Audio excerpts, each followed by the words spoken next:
venerable members of the Bhikkhuni Sangha, professors in the IBC, dear colleagues, dear friends, ladies and gentlemen. When I was invited by my class students to give a lecture today, I was wondering what to talk on. So after some thought, I thought it would be ideal if I can talk something, if I can give a lecture on the subject of academic studies in Buddhism. I use the word academic, not merely studies. Academic studies in Buddhism is a new thing. So, as you all know, any religion can be studied in two different ways. Any religion for that matter can be studied in two different ways. One is the age-old traditional method. That is the method adopted in Buddhist monasteries today in Sri Lanka, Thailand, Burma. That is the traditional method. According to the traditional method, you learn a religion in order to follow it as your own personal faith. So, in order to, if you are a Buddhist, you study Buddhism to become a better Buddhist. That is the traditional method. That existed for over 2000 years now. But a new approach has begun at the first quarter of the 18th century, 19th century. What is called the academic studies in Buddhism began. Academic studies. There is a new approach to Buddhist studies. Now, according to the academic approach, you learn a religion as a part of a liberal education. You don't make commitment either to accept or reject the doctrinal tenets of Buddhism. You can follow it or reject it. And you don't practice what is called in religious study. There is a thing called apologetics and polemics. Apologetics means the science of justifying your religion. In all religions you find attempt to justify the religious doctrine. In academic study, we don't do that. No apologetics, no polemics. Polemics means you criticize other religions in order to establish the superiority of your religion. That also is not part of academic studies. So academic studies is free from apologetics, polemics. It is more concerned with the critical, comparative and historical perspective. So, as I said a little earlier, academic studies in Buddhism began at the first quarter of the 19th century. How did this happen? This happened, and as I will now, in order to understand the story of how academic studies began, we must make a general survey of the world of Buddhism. I must acquaint you with the world of Buddhism. But now, when you consider the subject of world of Buddhism, the first thing that strikes us is this. In the vast continent of Asia today, we find three great Buddhist traditions in three different geographical areas. You find Theravada Buddhism in South and Southeast Asia. We call it Southern Buddhism. We call it Southern Buddhism. Because it prevails in the southern part of Asia. It is also called Pali Buddhism because the canonical and exegetical literature of Theravada Buddhism is in Pali, a Middle Indian dialect. It is also called Southern Buddhism because it is in the south of Asia. It is also called Theravada Buddhism. What is Theravada Buddhism? Doctrine of the elders. I don't agree with that. Theravada is not doctrine of the elders. It is the doctrine of the Buddha as interpreted and transmitted by the elders. Not the doctrine of the elders. How can it be the doctrine of the elders? It is the doctrine of the Buddha. Doctrine of the Buddha as understood, interpreted and transmitted by the elders. That's what it really means.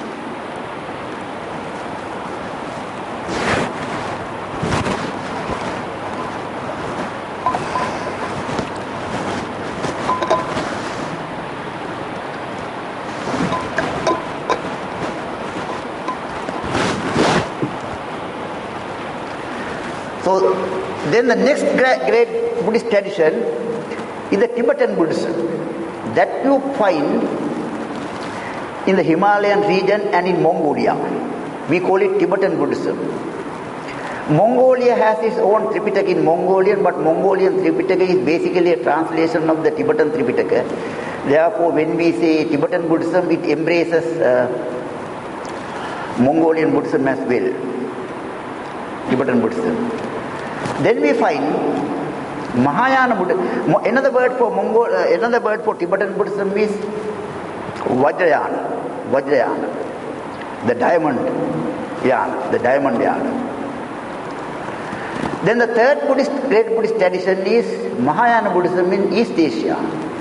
That we find in mainland China, Taiwan, Korea, Japan, Hong Kong, Singapore. In these countries you find Mahayana Buddhism. There the literal base is the Chinese Tripitaka. Chinese Tripitaka. Even the Japanese Tripitaka is a translation of Chinese Tripitaka. So is Korean. Therefore we call it Chinese Buddhism. Now Chinese Buddhism,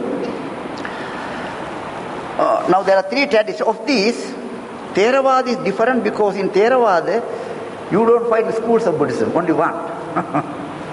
But in Tibetan Buddhism and Mahayana you find many schools of Buddhism. I would call it eclectic, not unitary. Now, I have made a brief reference to the three great traditions, Buddhist traditions, which coincide with three geographical regions of the mainland of Asia. So, for a long time, these three traditions grew up in comparative isolation. I use the word comparative, sometimes there was some kind of interaction, but comparative isolation. These three great Buddhist traditions developed in comparative isolation. What is called academic studies of Buddhism began when this isolationism broke down. This happened, as I said, in the first quarter of the 18th century. The first Buddhist manuscript that came to the attention of modern scholars came from Nepal, North India. That is Nepal. I'll give the exact date.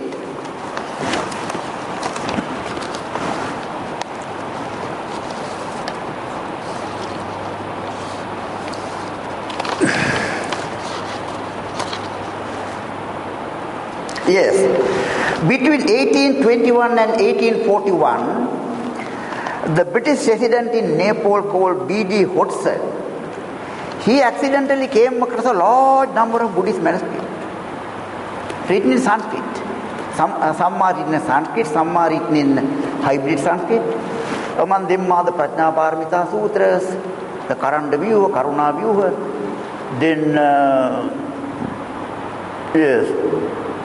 Sadhara Pundarika.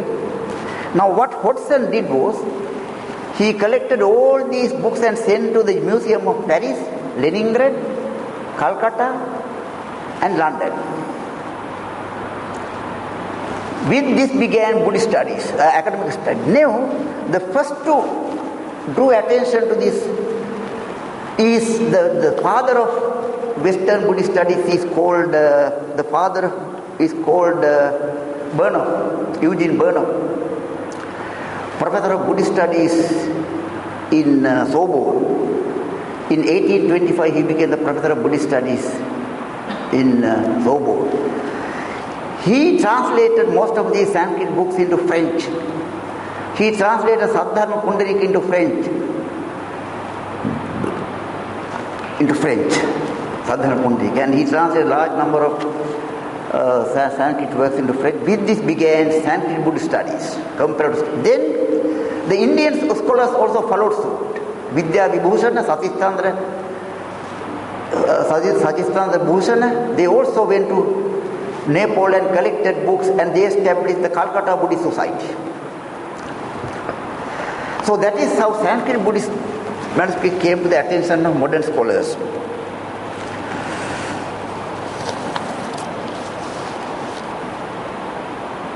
Then comes Buddhist sources belonging to Theravada tradition, the second to be discovered, Pali. Now, Mahavansa, as you all know, was translated in 1835 by a Sri Lankan British civil servant called Turner into English. Actually, before the Mahavansa was translated, Prinsep, the famous archaeologist, discovered the Asokan inscription, but he could not. He came up with the word Laja. Devanam Priya, he didn't know who he was. They didn't know who he was. Who this in the Devanam Piyadasi Raja Evama. Raja become Raja. He was wondering who is this Devanam. Fortunately, Mahavansa was translated earlier. In Mahavansa it is said Devanam Piya is nothing, none other than Asok. So if not for Mahavansa, to this day, nobody would know that these are the inscriptions of Ashoka. So Sri Lanka paid back the debt to Ashoka by helping to identify his inscriptions. So,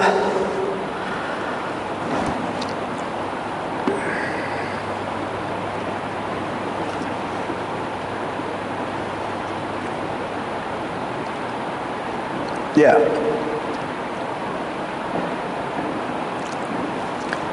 So, Pali,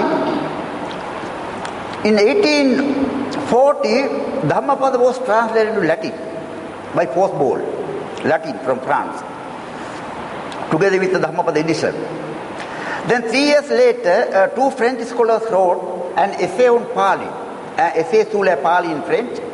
It generated a lot of interest in Pali studies both in Europe and America. If not for that essay, people did not know what Pali was. Then, as you all know, the greatest contribution to Pali studies was done by Professor Rhys Davids. In 1882, he established the Politics Society. Politics Society. That was a milestone in Buddhist academic studies. Politics Society has edited all the books in the Tripitaka, translated them, edited all the commentaries, but all the commentaries have not yet been translated into English. Anyway, that's a tremendous work, commentaries. Then the third to be discovered was the Chinese Buddhist manuscripts. Third. Now in Oxford there was a Japanese scholar called Nanjio. Japanese or Chinese? Nanjio is Nanjio, famous man. Nanjio, I think he is Chinese. He was teaching at the University of Oxford when Professor Max Muller was the professor of Pali at Oxford University, professor of Sanskrit at Oxford University. Nanjio prepared a catalogue of the Chinese Tripitaka. Nobody knew the Chinese Tripitaka.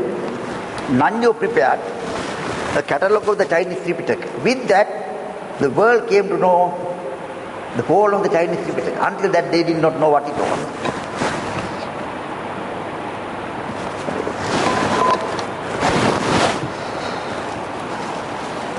Then, the last manuscript to be discovered came from the lost civilization of Central Asia. Have you ever heard of that?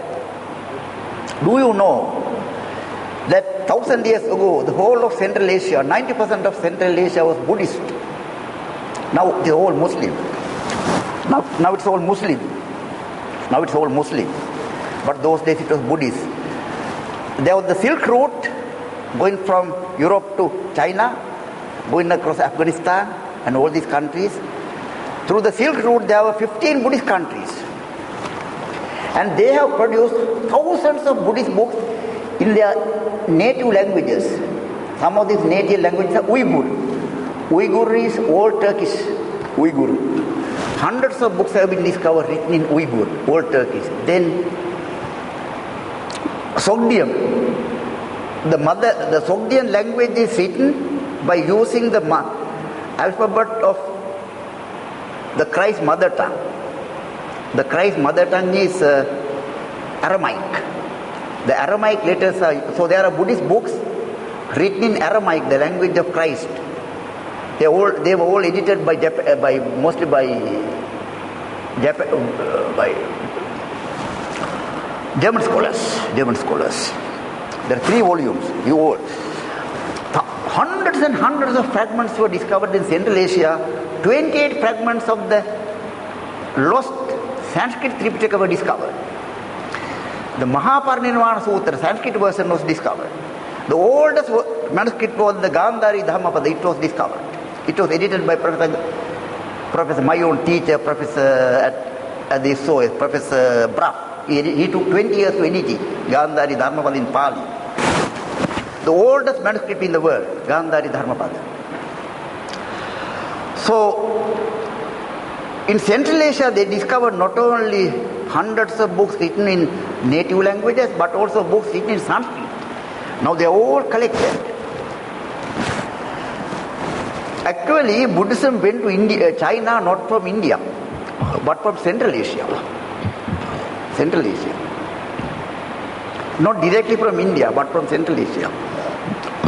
You must have heard of Tum Huang caves. In Tum Huang caves, you find hundreds of manuscripts. Certain manuscripts are 70 feet long. 70 feet long, certain manuscripts. They all discovered. Because many expeditions took place to Central Asia. One expedition by a civil servant in India, and from Germany, Russia, Japan, many expeditions came to Central Asia.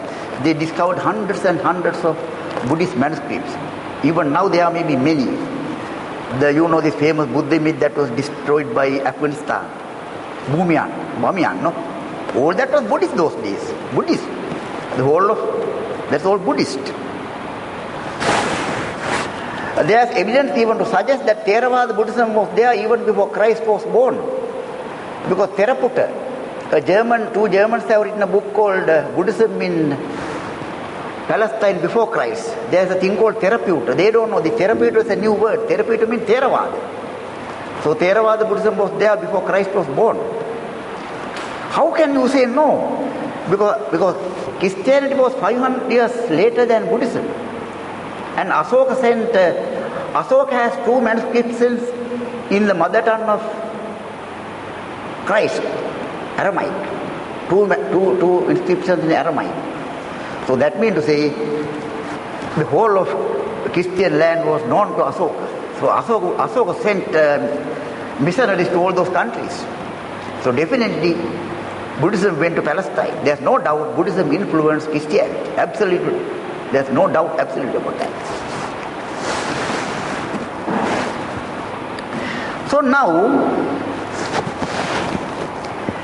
when these manuscripts belonging to 4 different regions in Australia came to the attention of modern scholars, this is the beginning of academic studies in Buddhism. What has been growing in isolation now came into the attention of modern scholars. So modern scholars were able to see at once manuscript belonging to many. On this very same table you find manuscript belonging to 4 different sects. So they could do comparative studies. For the first time Buddhist comparative studies began. They could begin historical studies, the development of doctrine throughout the ages. They could do comparative study. They could compare Theravada, Mahayana, all that. That is how academic studies began. So today, as a result of these academic studies, Buddhism was able to transcend its normal geographical and national barriers and to establish itself as an academic discipline, attracting the attention of both Buddhist and non-Buddhist, both in the East and the West. So Buddhism is no more the monopoly of the Buddhists. Please remember that. If we Buddhists think that Buddhist studies belong to us, we are sadly mistaken. Buddhist studies belong to all, even non-Buddhists. Buddhism is now an international subject, a university subject. Now, you find Buddhist studies in all the prestigious University of Oxford, Cambridge, University of California, and in most of these so-called Ivy League universities in America, Princeton, Yale, Harvard, in all these universities you find Buddhist studies, professors of Buddhist studies.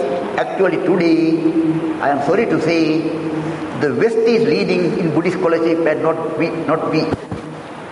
It is not Asia that is leading in Buddhist studies today.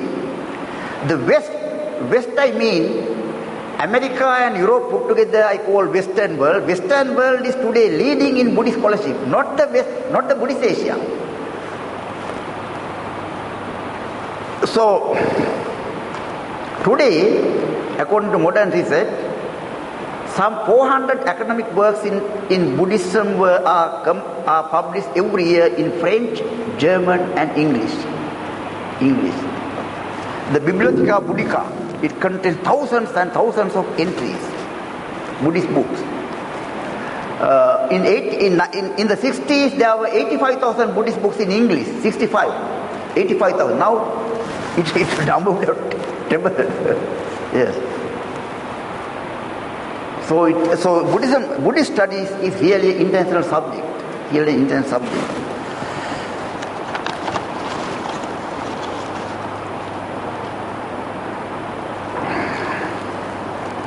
Now, we Buddhists cannot close our eyes to this situation, to this scenario. We can't run away from that. We have to face facts.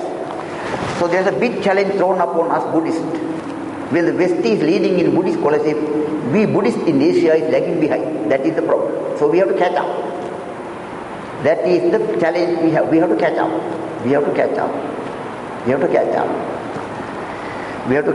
It is in order to catch up this idea, this particular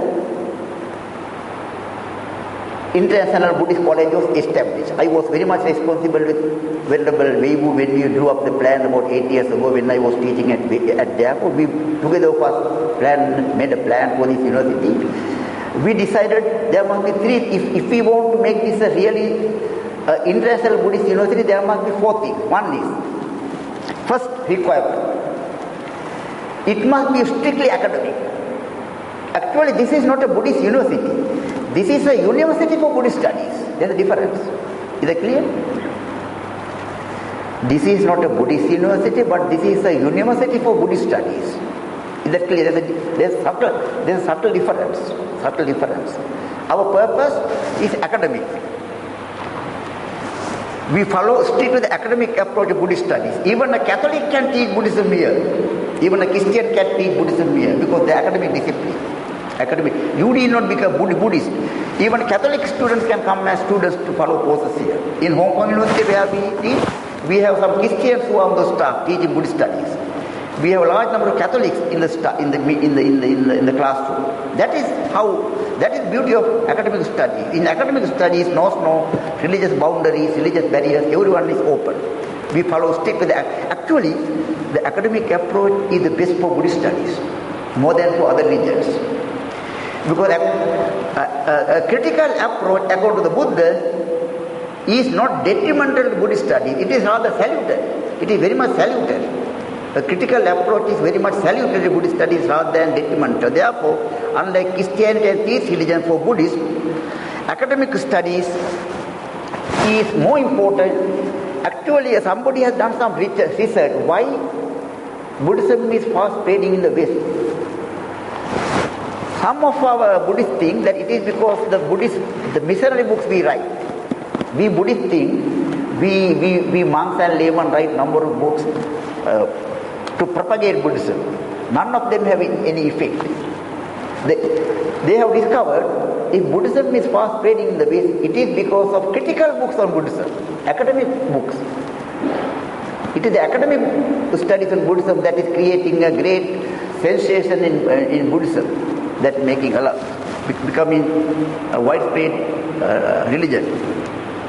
So academic approach is very much better for us than for other religions. We believe in Akaravati Saddha, a rational faith. We don't follow blind faith. Amulika Saddha. We have no Amulika Saddha, blind faith. We have Akaravati Saddha. We have what is called rational faith. And the Kalama Sutta, we have given. In the Kalama Sutta, Buddha, ours is Ehipasika Dhamma. Come and examine, not come and accept. Come and examine. The Buddhism means come and examine. So this is a critical approach. Therefore, I suggest the academic approach is better even to propagate Buddhism. That is my contention. The academic approach is better even if you want to disseminate Buddhism. So first is this our international Buddhist college situated in Thailand in Hatyai. The first thing is it is based on this. We follow the academic approach of Buddhist studies. Second, we follow English as the medium of instruction. English is a world language now, whether you like it or not. Not French or German. Even the French people write now in English. Even Germans write in English now. Science. So, English is the universal language. It is no more the language of the English. Just like Buddhist studies is no more the monopoly of the Buddhists, English is no more the monopoly of the English. We also have English. So, English is our language as well. So, now there are many universities in Japan. I have been to Japan. There are many universities, Professor Indobil, there are many Japanese Buddhist universities in Japan, but their medium of instruction is Japanese. Therefore, they will never become international centers of Buddhist studies. Most of the Japanese Buddhist universities cannot become international Buddhist universities because they teach in Japanese language. Then in Sri Lanka we have many Buddhist universities, but they also teach mostly in Sinhala, and their attention is more on Theravada. That is sectarian. No? But so here, English is very important. When you know English, you have a passport to the whole domain of Buddhist studies. Thousands and thousands of Buddhist books. Go to this library. This library is not even 1/10 of Buddhism of the world. Thousands, millions and millions of Buddhist books are there. Their number is increasing. So the third principle is this. A truly international university must be non-sectarian. That's the third basic principle, non-sectarian. This university is non-sectarian. This is not confined to Theravada, Mahayana, Tantrayana, Vajrayana, nothing of that sort. We transcend all sectarian barriers. We don't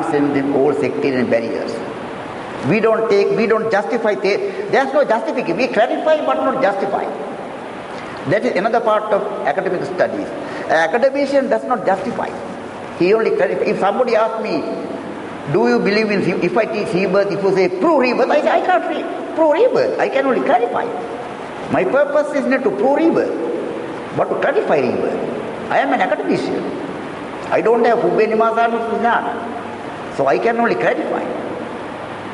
So clarification is the role of the academician. Clarification, not justification. Justification is the ancient type of academic, what is called the age or traditional religion that you justify. So we follow one. Academic approach, English as the medium of instruction, then non-sectarianism. 3.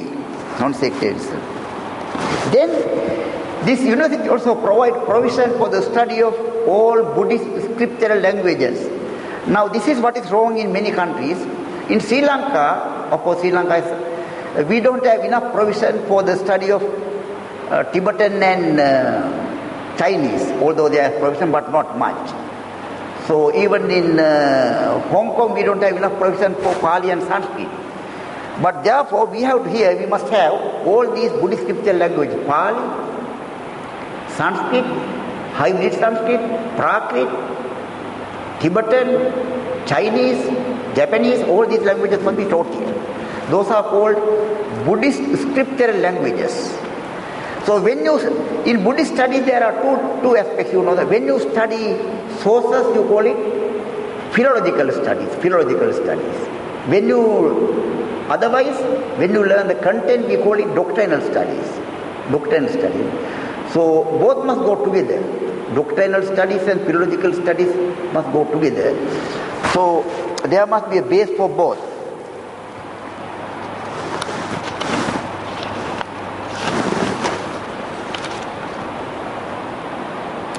So then finally I must say, if you do Buddhist studies through the English medium, that is a passport to any part of the world.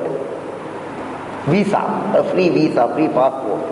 If you can teach Buddhism in the English, if you have a good knowledge of Buddhism, and if you can teach that in the English medium, you don't have, that is the visa, that is the passport to any part of the country.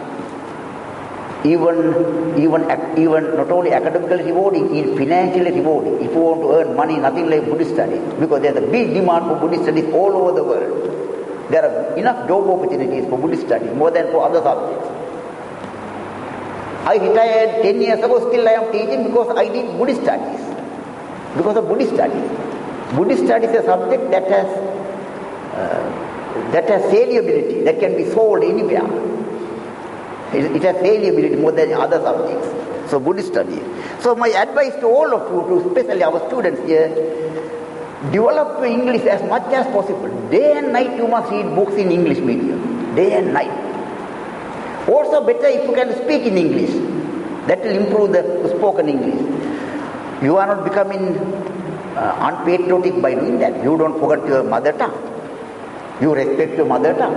That's a different matter. But still, in order to improve English, we must make it compulsory here for all inmates to speak in English medium, so that will improve. No, that's very good. That will improve the quality of the English. Then day and night we have to improve the knowledge because to express Buddhist ideas, normal English is not sufficient. Because Buddhism is a very deep philosophy, a profound philosophy. In order to explain the subtleties and nuances of Buddhist teaching, you have to have a very good vocabulary. A very good vocabulary. In the case of science and mathematics, with few English words you can teach. You can do biology or zoology with about 500 English words, but not Buddhist studies. So Buddhist studies, English is a must. Then, just because English alone is not sufficient, it must be accompanied by a profound, thorough understanding of Buddhism, Buddhist studies. Because today, we have to be careful, because as I said in my class, Buddhism is the only subject which anybody can teach without a license. Anybody can teach. If you are a Buddhist, you think you are competent. Any person who is a Buddhist thinks he can teach Buddhism. It is completely wrong. Just because you are a Buddhist, you can't teach Buddhism. Therefore, in order to teach Buddhism, one must be competent in Buddhist studies. Like now, I can't teach economics because I have not done economics. In the same way, a person who has not done Buddhist studies for the degree cannot teach Buddhism. So Buddhist studies is a thorough thing. So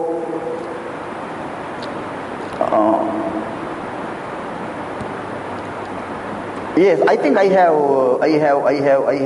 touched upon the major points in my general survey. Should it be open to questions also, Bhante?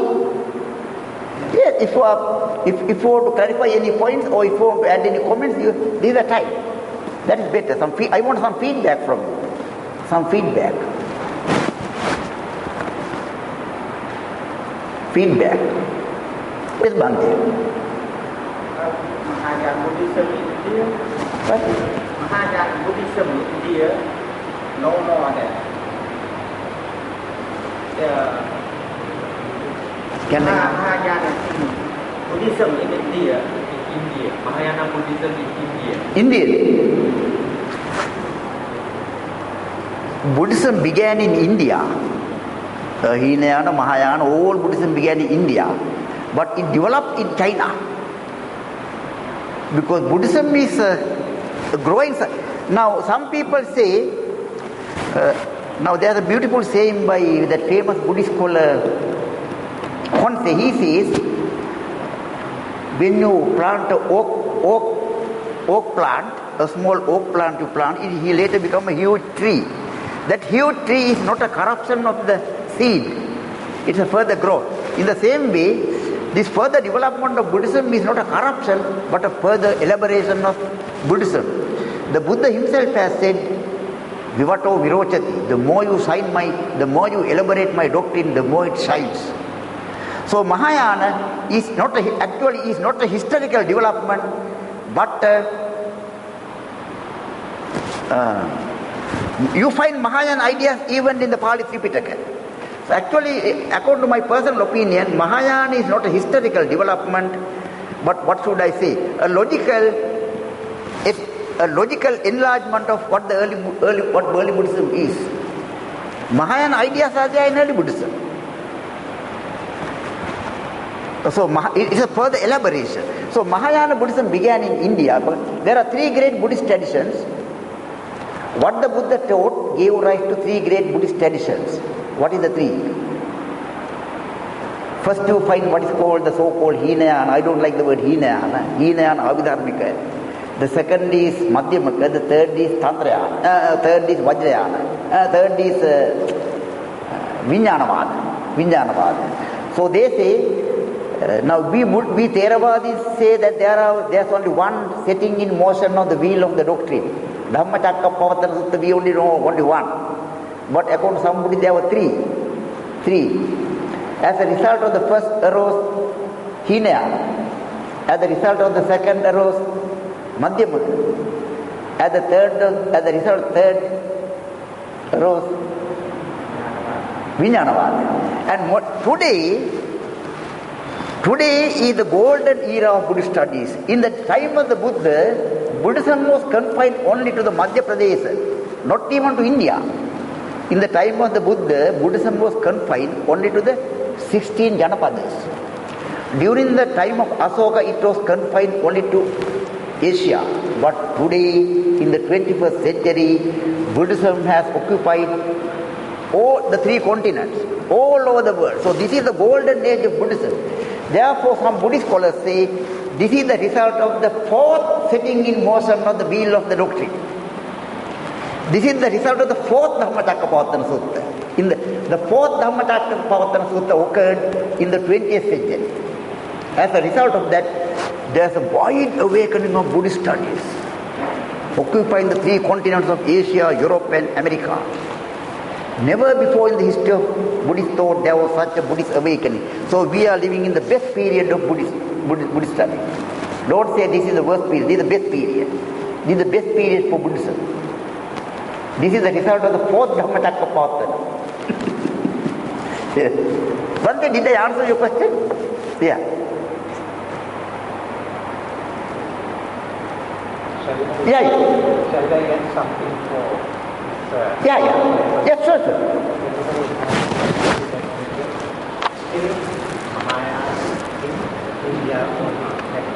Still. You said one thing, you said still. Yes, there's Mahayana still in India. Yes, about 92% of India Theravada Buddhists, and the other 8% are Mahayana Buddhists, and we are in Buddhist countries. Buddhist countries, Darjeeling and Bhutan and that sort of countries, they are Mahayana Buddhists. They are 8%, the other 92%. So, actually even Nepal is part of India, although it is politically different. Buddha was born in Nepal. So, Nepal is also, really speaking, great part of Greater India. They are called Greater India. Nepal is part of Greater India. So, Nepal is basically mostly Mahayana. So, now India is spreading fast. Buddhism is spreading fast even in India now. Now all these Harijans, you know this famous, the well-known movement led by Ambedkar. Ambedkar, the Minister of Constitutional Affairs during the first cabinet of India. He drew up the Indian Constitution. He was originally a Hindu. Together with his million supporters, he embraced Buddhism. So they are called Gaiku. They are called untouchables. But today, even the Prime Minister, even the Chief Minister of Uttar Pradesh, the biggest province in India, is a Buddhist. That lady, I forgot her name. Yes, that's right. She is a Buddhist. So now Buddhism is, why is Buddhism spreading fast? Buddhism is not a culture-bound religion. That's very important. I'm using a very technical term. Buddhism Buddhism is not a culture-bound religion. They can't hear? They can't hear. Okay. Buddhism is not a culture-bound religion. What is the meaning of that? Now take Islam and Hinduism and Judaism. Islam, Hinduism, Judaism, they are culture-bound religions. Now, Hinduism cannot go from India to America without the Hindus must travel. Hinduism cannot leave behind Hindu culture and go to America. But Buddhism can leave behind Buddhist culture and fly to America. Buddhism is not a culture-bound religion. Now, an American can become a Buddhist, still he can wear the same suit, he can eat the same food, he can use the fork and spoon, he can do the same car, he is still a Buddhist. But if you become a Muslim, you have to kill the cow according to Hari. What is that method? Hari. Halal method. You have to give. Then you have to wear this thing. Buddhism does not interfere with our personal freedom. That is the beauty of Buddhist social philosophy. Buddhism does not say how I must wear, how I must eat. It's up to me. I can wear the way I want, I can eat what I want. Buddhism does not interfere. But Islam does. Hinduism does.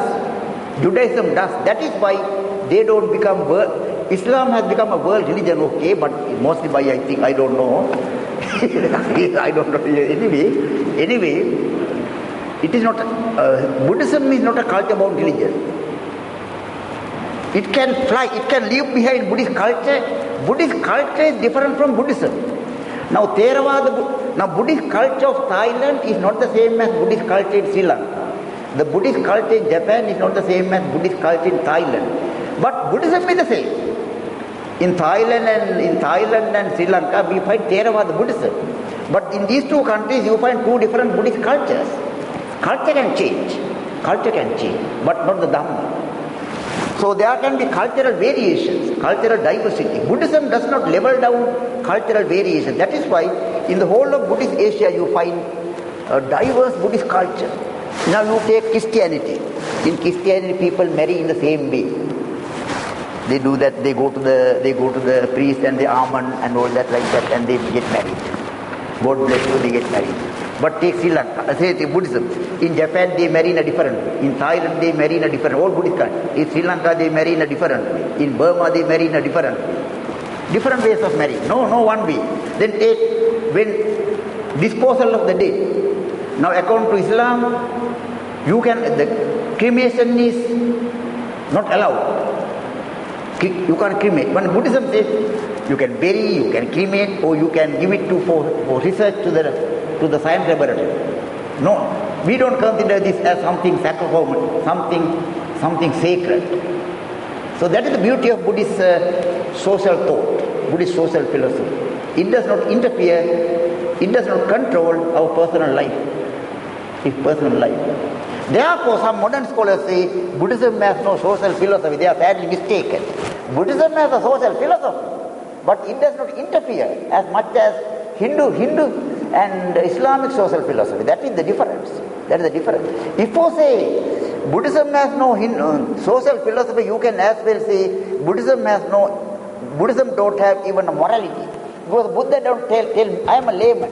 Buddha doesn't tell me don't kill.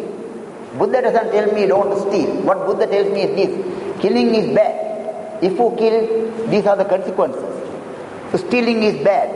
If you steal, these are the consequences. It's up to me to decide whether not to kill or not to kill. That is why I say, Pāṇātipātā Veramani Sikkāpatam Samādhana. I take upon myself the precept of not killing living beings. I take upon myself. In Christianity, thou shalt not kill. In Christianity, thou shalt not kill. Commandment. Here, I will not kill. I promise to myself. That is the beauty of Buddhism. Personal freedom is preserved.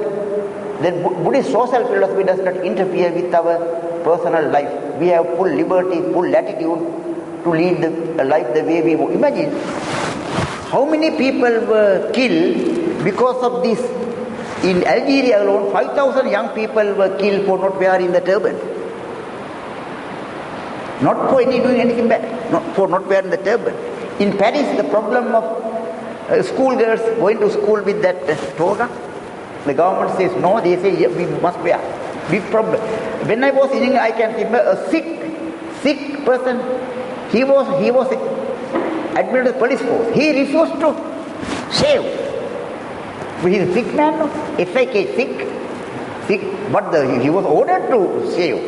He can't do that. If you join the police, you have to follow the police order. But Buddhists don't have that problem. Buddhists don't have that problem. Buddhism is the most adaptable religion in the world. Most adaptable religion. So again I must say, Buddhist studies is the best subject in the world.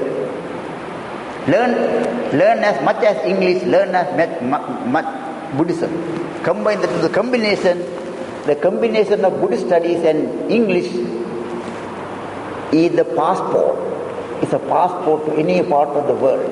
A passport to any part of the world. So, then I would like to conclude my speech. Thank you very much for giving your attention.